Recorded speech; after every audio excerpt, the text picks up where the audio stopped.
I would love to be able to show you video clips like this and play it without worrying about, crazy strikes and things like that. Here we have a little pig on a bowling ball. This video has like 3 million views. It's going to get on the train or something like that. There you go. He's got his little ticket or his Uno card as well. Well, I've been playing video clips a little bit more often in some of my videos, but then I'm reminded why that's not a good idea, really, because MXR got a strike apparently for showing a video clip of someone that's not an adult using fireworks. And I phrase it like that because I don't even know if I'm allowed to say what they got a strike for. You never even know sometimes like what you could get in trouble for. So that's why I might refrain from showing video clips once again like I used to. We'll see.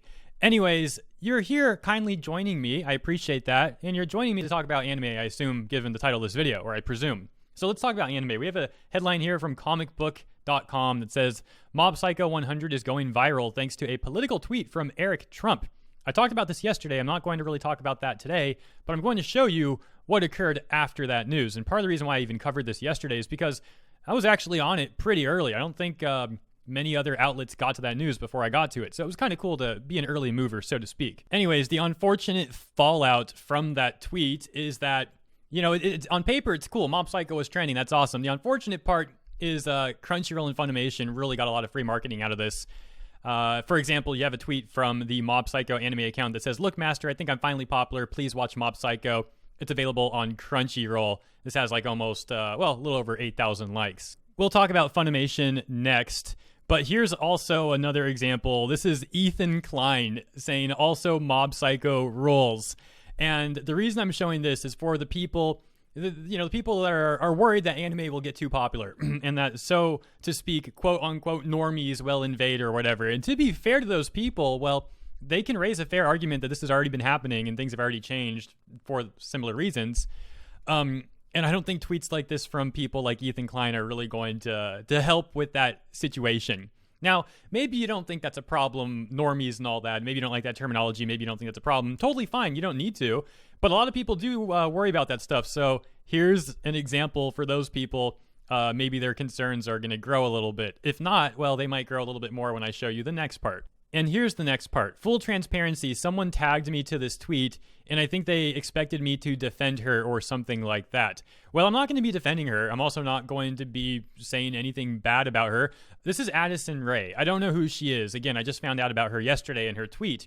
But apparently she's like a 20-year-old celebrity or something like that. I don't know, popular from TikTok, something like that, right? So she made a tweet 2 days ago, September 7th, the day before the Eric Trump Mob Psycho tweet, that says, Crunchyroll is now downloaded onto my phone. Talk to you later. The next tweet she made was this one that says Crunchyroll and chill. Now, while I explained that I don't know anything about this person, I'm not going to drag them, it's not personal to me, and I know nothing about them, I will say that a tweet saying Crunchyroll and chill is extremely cringy in my opinion. Going back to the first tweet from Addison, though, there was this response that, again, I believe brings up the issue that I was roughly referring to earlier with people worried about how popular this stuff is getting.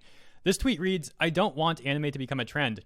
I've been bullied because of anime by people who watched one episode of Hunter x Hunter and are now weebs, quote unquote. Seriously, people are watching it superficially but don't understand how much it means to us and how important it is. I even have a distinct memory. It was like the first day of science class, and there was this nerdy kid. Okay, so was I. And I remember we were talking about Rurouni Kenshin, and we were like talking about having watched it on Toonami or whatever the day before.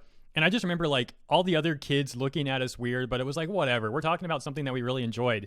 And the conversation was so fun that I remember it all these years later, despite, again, all these other kids like looking at us weird and stuff like that. And oh man, was I bullied a lot in middle school, bullied a whole heck of a lot. They used to take us into the restrooms and make us scrap with each other.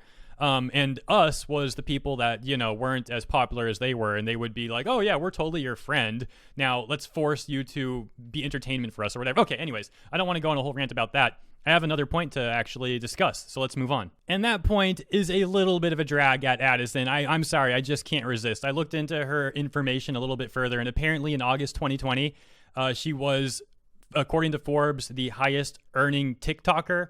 I just find that extremely hilarious that her Twitter banner says BLM, and she's one of, if not the highest current earning TikTok person.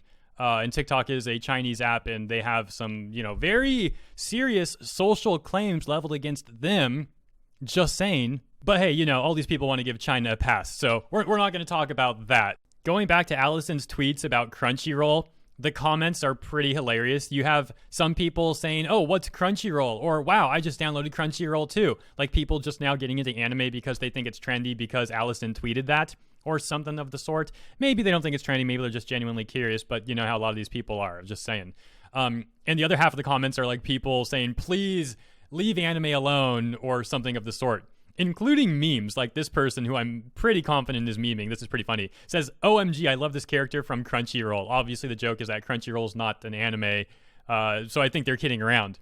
But you can see this more and more in the comments, like I said. Some people are not happy about this tweet, and some people are now downloading Crunchyroll.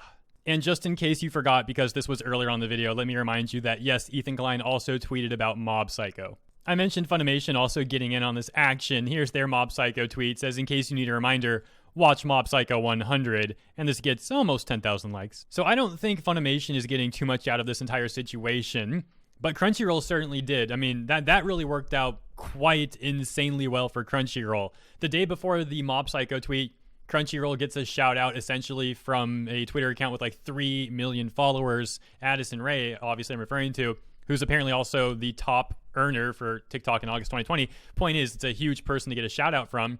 Then the next day, you got that tweet talking about Mob Psycho and search results, and then that makes Mob Psycho trend, and Crunchyroll jumps onto that and gets more marketing and all that as well. So, I don't know, man. We'll see. The point of this video is just, as the title will probably be, don't watch this if you're an anime fan or something along the lines is what I'm going to make the title. At least that's what I'm thinking of right now.